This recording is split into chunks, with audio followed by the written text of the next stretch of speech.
আচ্ছা, if condition না, if condition দিয়ে শুরু করি। ভেরিয়েবল ডিক্লেয়ার করি যে a equal to true if a or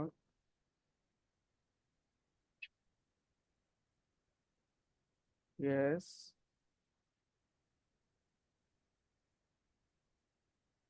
or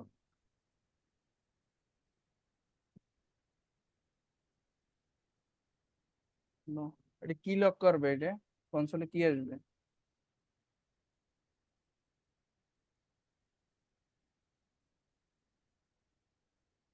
condition if এরপর আর কোনো কন্ডিশন নাই, এইটুকুই। এ যদি ট্রু হয় তাহলে ইয়েস রিটার্ন করবে, নাহলে কনসোল লগে কি আসবে রিটার্ন এটা? করবে। ইয়েস আসবে মেবি। হ্যাঁ, ইএসই আসবে, কারণ এ সমান সমান ট্রু। এটা তো আমি আগেই লিখে দিছি যে এ সমান হুম সমান ট্রু, তাহলে ইএস আসবে। এখন যদি এটার আমি ফলস নিয়ে আসতে হয়, এখন এই কোনো কোডকে চেঞ্জ না করে আমি এটা কিভাবে ফলস করতে পারি? এটা যদি নো আর নিয়ে আসতে চাই, এখানে ইফ কন্ডিশনের ভিতরে এ ইজ ইকুয়াল ফলস লিখে দিলে তো হয়ে যায়। ওটা তো আর কি লেখা, হার্ড কোড লেখা হইলো যে ইকুয়াল সমান সমান ফলস দিয়ে দেবো তারপর। তাহলে না লিখে কিভাবে কি করবো? ওই দিন তো দেখলাম লিখতে যে কাজ করছো যে নট ইকুয়াল, নট অপারেটর। হ্যাঁ, এখন তো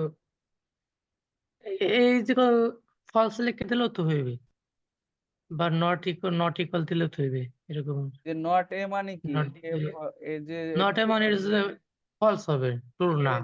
এর যে মানটা এটা উল্টেই দিচ্ছে, ও যেটা আছে ওইটা উল্টে দিয়ে হুম ফলস বানাই দিচ্ছে। তাহলে এটা হচ্ছে যে ইফ আর ইউজ কন্ডিশন। আরো অনেক কন্ডিশনের ভিতরে লিখতে পারো যদি। না, যদি এ ইজ ইকুয়াল ফলস দিই তাহলে আসবে না। হ্যাঁ, আমি বলছি যদি এই কন্ডিশনটা তোমার ধরো আছে, এটা ডাইনামিকলি একজন পাঠাই দিচ্ছে, এখন তুমি এই জায়গায় কিভাবে হ্যান্ডেল করবে? এটা তো ট্রু ফালস তোমার হাতে না, এটা তো ইউজারের হাতে। বুঝছো না ব্যাপারটা? তুমি এই জায়গায় কন্ডিশনের মাধ্যমে তুমি এটা কিভাবে দেখাবে? এটা হচ্ছে যে মূল উদ্দেশ্য। বুঝছো ব্যাপারটা? এখন এই জায়গায় কন্ডিশন না লেখা যদি থাকে যে এই জায়গায় আমরা যদি var লিখি, তারপর বি লিখি 7, এখন কি হবে কনসোল লাগে?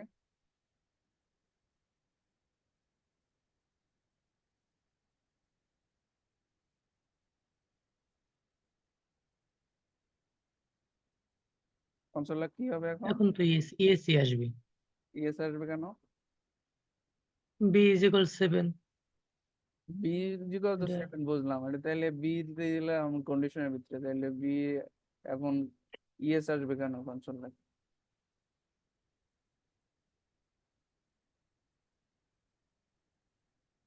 এখনো মানে কন্ডিশনটা চেঞ্জ হওয়ার তো কোনো ইয়ে দেখতেছি না, কোনো কারণ নাই, এই জন্য তো ইয়ে প্রথম কন্ডিশনটাই কাজ করবে। এই জায়গায় ট্রুথি ফলসি ভ্যালু নিয়ে একটা কাহিনী আছে, যে কোনটা ট্রুথি ভ্যালু কোনটি ফলসি ভ্যালু, এটা জানতেই হবে। বুঝছো? ট্রুথি ভ্যালু ফলসি ভ্যালু দেখে আমি পরে আবার দেখাই দেবো মানে এটা কিভাবে কাজ করে। এইটা হচ্ছে যে ট্রুথি ভ্যালু। এখন এই জায়গায় যদি এমটি স্ট্রিং দাও তাহলে এখন কি হবে? তো ফলস ভ্যালু। ফলসি ভ্যালুর কারণে যে অনেক কন্ডিশন দিয়ে রাখছে বি, আর বি যদি ট্রু হয় তাহলে ট্রু ইয়েস হবে, আর বি যদি ফলস হয় তাহলে নো। নো হবে। এখন ধরো একটা কন্ডিশন দিতে চাইতেছো যে আহ যে 30-এর নিচে পাইলে ফেল, আর 30 থেকে 40-এর মধ্যে পাইলে সে পাইবে যে ডি, তারপর 40 থেকে 50-এর মধ্যে পাইলে সে পাইবে সি, 50 থেকে আর 60-এর মধ্যে পাইলে সে পাইবে বি। 60 থেকে 70-এর মধ্যে যে পাবে নাম্বার সে পাবে এ মাইনাস। এই রকমের যে কন্ডিশনটা, এই কন্ডিশনটা দেখি আমরা যে এটা কিভাবে করি।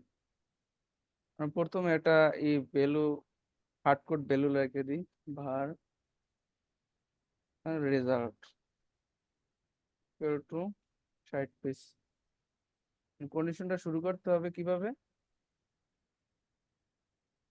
ইফ the রেজাল্ট যদি বড় হয় বা রেজাল্ট যদি সমান অথবা ছোট হয় 30-এর চেয়ে, তাহলে একটা ভ্যালু রিটার্ন করবে কনসোল লগে।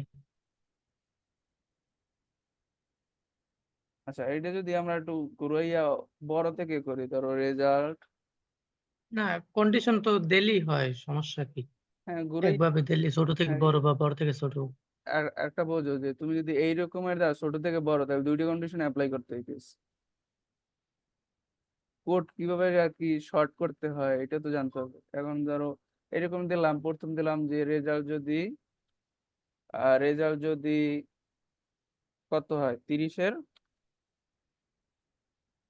ছোট হয় অথবা ইকুয়াল 30 হয়, তাহলে কি হবে? ফেল। ফেল। এখন আসবে ইউসিফ। অন্য আর একটা কন্ডিশন দেওয়ার জন্য কি হয়, ইউসিফ ব্যবহার করতে হয়, যে আমি আরো কন্ডিশন ব্যবহার করব। তাই আরো কন্ডিশন ব্যবহার করার জন্য এখন কি করবো আমরা, 30 থেকে 40-এর মধ্যে, 30 থেকে 40-এর মধ্যে না, হুম। তাহলে কি হবে, ডি হবে। তাহলে রেজাল্ট 30 থেকে, রেজাল্ট যদি কত হয়, বড় হয়,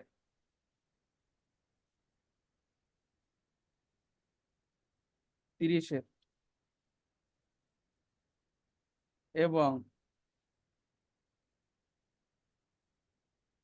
অ্যান্ডার মানে কি, এবং এবং যদি 40-এর থেকে, রেজাল্ট 40-এর থেকে ছোট। ছোট হয়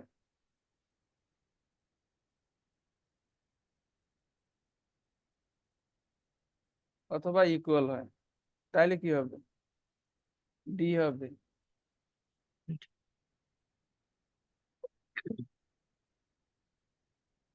ডি হবে। এখন যদি আমরা এই জায়গায় 35 দিয়ে দেখি, তাহলে কি আসবে, ডি আসবে। ডি আসবে। আর যদি 30-এর নিচে দিই, এফ। এফ। এফ আসবে। এখন এই কোডটারে যদি ছোট করতে চাই, তাহলে কি করা যায়, যদি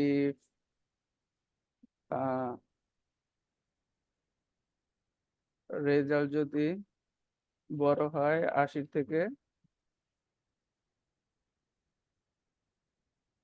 এবং সমান হয়, তাইলে লক করবা F plus. Else if result যদি বড় হয়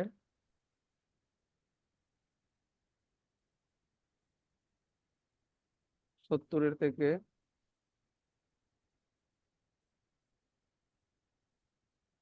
তাইলে লক করবা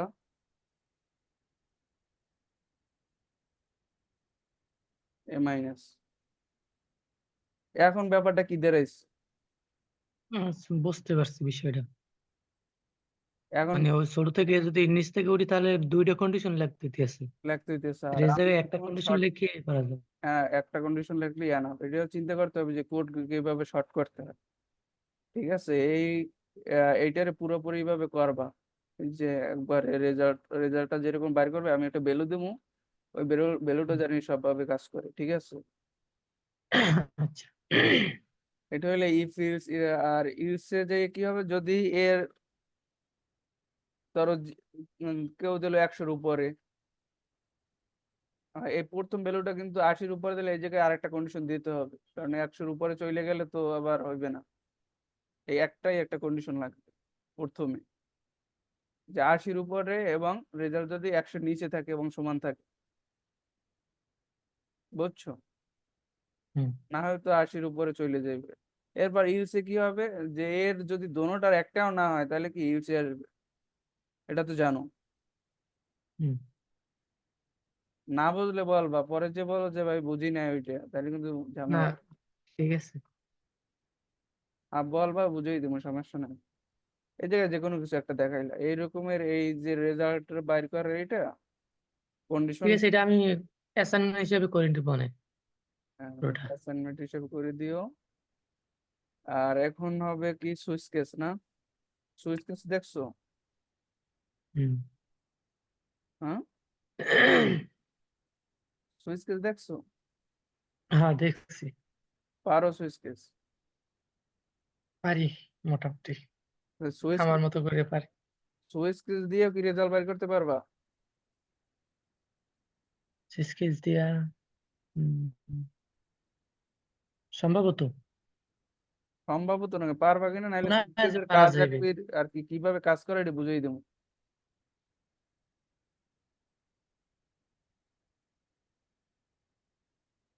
উপরে ভেরিয়েবল একটা আছে না? আচ্ছা, সুইচ কেসটা দেখাই। সুইচ কেসটা হইলো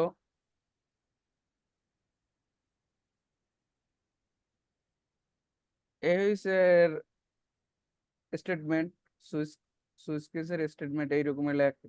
এই যে সুইচের ভিতরে এই জায়গায় তোমার একটা এক্সপ্রেশন দিতে হবে। এক্সপ্রেশন কি বলছো?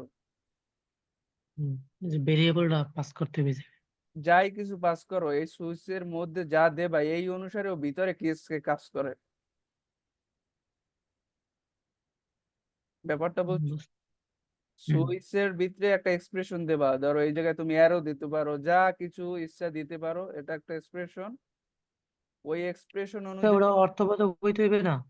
হ্যাঁ, অর্থবোধকিত হইতে হবে। শুধু শুধু তো আর কাজ করবে না, তুমি তো শুধু শুধু নিয়েও কাজ করবে না, তোমার তো দেখাইতে হবে যে আসলে সুইচ দিয়ে তুমি কি কাজ করবে। ধরো আমরা রেজাল্ট 28 আছে, আমরা রেজাল্টটা দিতেছি, রেজাল্টটা চেঞ্জ হবে। রেজাল্টটা চেঞ্জ হইলো, এটা চেঞ্জ হবে, এটা জানি আমরা যে ডাইনামিকলি এই জায়গায় যে কিছু আর কি যে কোনো ভ্যালু বসতে পারে। হুম, ঠিক আছে, এরপরের লাইনে তোমার লিখতে হবে কেস। কেস লেখার পর কোলন দিতে হবে, কোলন দিয়ে তারপর তোমার যে কি দেখাবা, যে কেসের ভিতরে এই জায়গায় লিখতে হবে কন্ডিশন। ধরো 80, এই জায়গায় তুমি 80 দিলা, বুঝছো? হুম। তারপর লগের ভিতরে কি লিখতে হবে, এই ভুল লিখছি? না, ধরেন এখান তো 80 হবে না, 80 বা 70 থেকে 80 এরকম হবে না? আমি দিলাম, হ্যাঁ, কেসের মান দিলাম 80, এখন 80 দিলে আমার কি হবে, লগে আসবে কি এ প্লাস। এরপর এই কন্ডিশনটা আমি ব্রেক করে দেবো। এটা যদি ট্রু হয় তাহলে ব্রেক করে দেবো, এর কন্ডিশন আর নেক্সট লাইনে পড়বে না। ও যদি যায়, কি যদি 80 পায়, রেজাল্টের মান যদি 80 পায়, তাইলে কনসোল লগ এ কইরা তারপর ব্রেক করে দেবে। এই এরপর আর কোনো লাইন পড়বে না এর ভিতরে। এর ভিতরে তো আরো কন্ডিশন থাকবে, কেসের মান তো আরো থাকবে। ব্যাপারটা বুঝছো? হুম। এখন যদি এমনি 80 দিই আমরা, তাহলে কি হবে কনসোল লগে, এ প্লাস আসছে, ব্যাস। তাই না? এখন যদি আমরা ডিফল্ট মান, যে আমরা শুধু 80 দিচ্ছি, এই জায়গায় 80 দিচ্ছি, এখন আমরা ডিফল্ট একটা আছে, যে ডিফল্ট,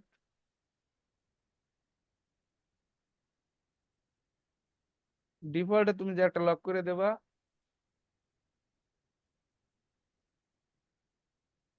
নট কারেক্ট ভ্যালু। কোনোটার মান যদি এখন যদি 80, এই যে রেজাল্টের মান যদি শুধু 80 দেওয়া আছে, আমাদের কন্ডিশনে শুধু 80 দেওয়া আছে, কেসে শুধু 80 দেওয়া আছে, এখন যদি এই জায়গায় আমরা লিখি যে 20, এটা তো আর কোনো কন্ডিশনের সাথে মেলে না, মিলছে? না। এটা ডিফল্টে চলে যাবে। বুঝছো ব্যাপারটা? হুম। এখন তোমার টাস্ক হচ্ছে দুইটা, রেজাল্ট শিটটা ইফ এলস দিয়ে করবা, আর সুইচ কন্ডিশন দিয়েও করবা, সুইচ স্টেটমেন্ট দিয়েও করবা। আচ্ছা।